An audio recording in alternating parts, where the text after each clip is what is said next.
Позади трудная весна, необычное лето, а впереди осень, школа. Каждый ребенок с надеждой ждет встречу со школой, с друзьями, учителями, с которыми давно не виделись. Давайте поможем нашим детям собраться в школу, и пусть наша забота согреет и поддержит каждого.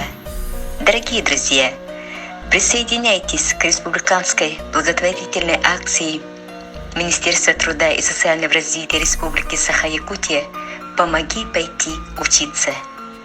Вы знаете адрес помощи в Нюрбинском районе – это Арчи.